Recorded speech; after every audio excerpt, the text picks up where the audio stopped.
Hi guys, welcome to my channel. అందరూ బాగున్నారు కదండి? ఖచ్చితంగా మీరు అందరూ బాగుంటారని నేనైతే నమ్ముతున్నాను.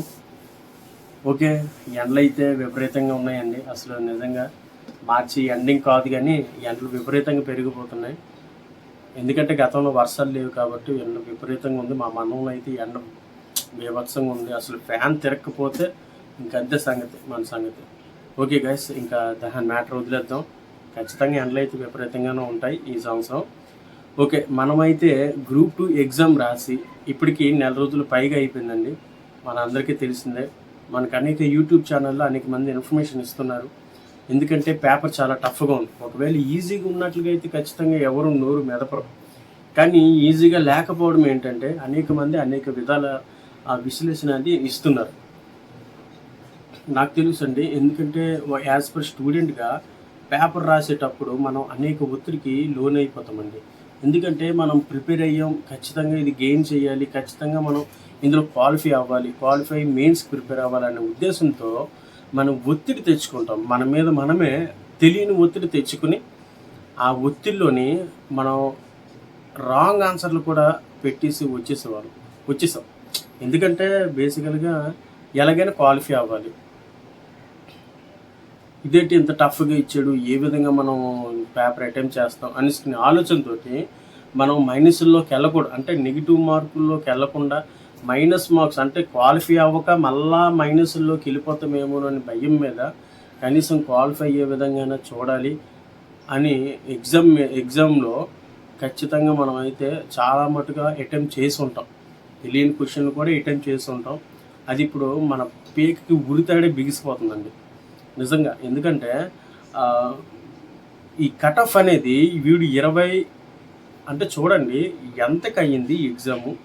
ఇప్పుడు కట్ ఆఫ్ చూడండి ఎంత తగ్గిపోతుంది. 20 మార్క్స్ బిలో అంటున్నారంట. 17 కొందరు అంటున్నారు, 17 అంటున్నారు, కొందరు అంటున్నారు 18 అంటున్నారు.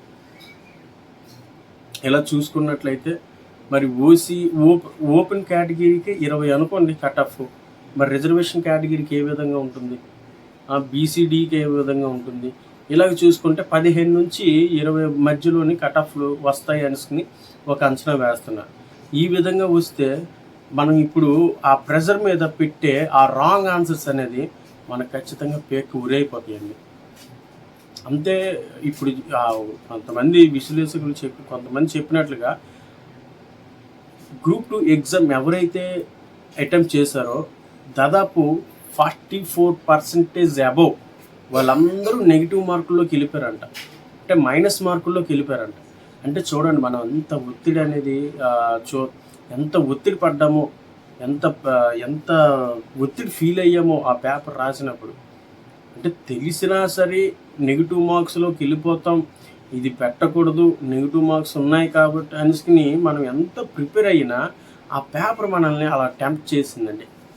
అందుకనే దాదాపు 44% అబోవ్ పీపుల్స్ నెగిటివ్ మార్కుల్లోకి వెళ్ళిపోయారంట. అంటే కట్ ఆఫ్లో ఉండకుండా క్వాలిఫై అవ్వకుండా నెగిటివ్ మార్కుల్లో వెళ్ళిపోయిన వాళ్ళు 44% అంట.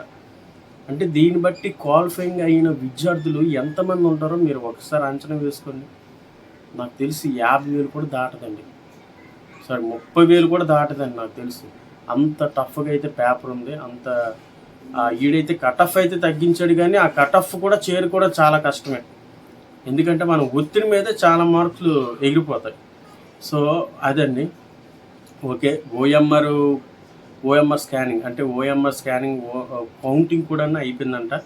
మనకి రిజల్ట్స్ కూడాను ఏప్రిల్ 1st వీక్లో కానీ ఓకే 2nd వీక్లో కానీ మనకు మ్యాక్సిమం ఇచ్చేవచ్చు అంట. నెక్స్ట్ జూన్లో మనకి మెయిన్స్ ఎగ్జామ్ ఉంటాయి. దానికి కూడా టైం తక్కువే, మెయిన్స్ కూడా టైం తక్కువే. ఇంకా మెయిన్స్కి మనం ఎలా ప్రిపేర్ అవుతామో ఏమో తెలియదు. ఓకే గైస్, మరి చాలామంది అడగచ్చు, అన్నా మరి నువ్వు కీ చూసావు కదన్నా ఏ విధంగా నీకు వచ్చింది అనేసి అనొచ్చు. కానీ భయ్యా నేనైతే ఫైనల్ కీ గురించి వస్తున్నాను. ఫైనల్ కీ వచ్చిన తర్వాత నేను ఇంకో వీడియో చేస్తాను, అప్పుడు నా మార్క్స్ చెప్తాను. నేనైతే తక్కువలోనే ఉన్నాను, అయితే అది నేను చెప్పను. ఫైనల్ కీ వచ్చిన తర్వాత నేను నా మార్క్స్ అనేది చెప్తాను. ఓకేనా? నెక్స్ట్ అదేవిధంగా ఇంకా గ్రూప్ 2 ప్రిపేర్ అంటే ఖచ్చితంగా ఈ 20 లోపు క్వాలిఫైయింగ్ అయ్యే అవకాశం ఉంది. 20 మార్క్స్ లోపు కట్ ఆఫ్ ఉండే అవకాశం ఉంది కదండి.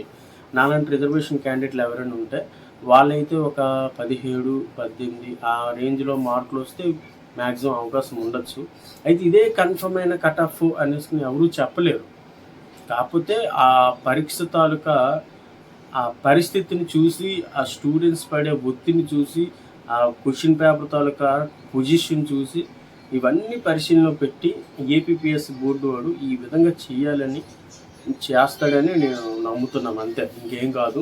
పక్కాగా అదే అనేసి అంటే ఎవరూ చెప్పలేము. ఎందుకంటే మన రఫీ సార్ కూడాను వెళ్ళి అక్కడ కలిసినప్పుడు మ్యాక్సిమం మేము వాళ్ళకి న్యాయం చేసేలాగే మనం చూద్దాం అనేసి చెప్పడం జరిగింది. కొంతమంది పాజిటివ్గా రియాక్ట్ అయ్యారు. ఈ విధంగా అనేక రకాలుగా జరిగింది. సో డిఎస్ అభ్యర్థులు కూడా కంగారు పడాల్సిన అవసరం లేదు. మ్యాక్సిమం మరి చంద్రబాబు నాయుడు గారు ఆల్రెడీ ఎన్నికల కమిషన్ గారికి వెళ్ళి కలిసి డిఎస్సి ఎగ్జామ్ వాయిదా వేయడానికి అవకాశం అడుగుతారంట. డిఎస్సి ఎగ్జామ్ వాయిదా పడే అవకాశం కూడా మ్యాక్సిమం ఉంది. ఎలక్షన్ టైంలో ఎగ్జామ్స్ పెట్టకుండా ఆపండి, పిల్లలు ఒత్తిడికి గురైపోతున్నారు అనేసి చెప్పడం జరుగుతుంది. ఏమో వాళ్ళు కూడా వాయిదా పడవచ్చు. నెక్స్ట్ అదేవిధంగా కానిస్టేబుల్ అభ్యర్థులకి కూడాను కొంచెం చూసుకోండి. ఈవెంట్స్ ఈ ఎండాకాలంలో అలా మాత్రమే వేయండి, ఎక్కువగా వేయకండి. ఎందుకంటే డీహైడ్రేట్ అయిపోతాం ఈ ఎండకి, అంత ఎండగా ఉంది. సో రెస్ట్ దొరికితే పర్వాలేదు, లేకపోతే కొంచెం ఇబ్బంది పడాల్సి వస్తుంది. ఓకే, మనకి వీడియోలు ఎంత ఎక్కువైపోతుందండి, ఇంకా అంతే. గ్రూప్ 2 గురించి ఇదే విషయం మీకు చెప్పాలి. ఎగ్జామ్స్ రిజల్ట్స్ అయితే ఏప్రిల్ 1st వీక్లో కానీ 2nd వీక్లో కానీ వస్తాయి. ఓకే, కట్ ఆఫ్ అయితే 20 లోపు ఉంటుందని ఖచ్చితంగా నేను చెప్పను, ఉండొచ్చు అంతే. ఇంకా నెక్స్ట్ చూసుకున్నట్లయితే అంతే. Okay guys, all the best everybody. మీకు వీడియో నచ్చినట్లయితే ఖచ్చితంగా మీరు లైక్ చేయండి, వేరే వాళ్ళు కూడా షేర్ అవుతుంది. Okay guys, thank you, all the best, జై హింద్.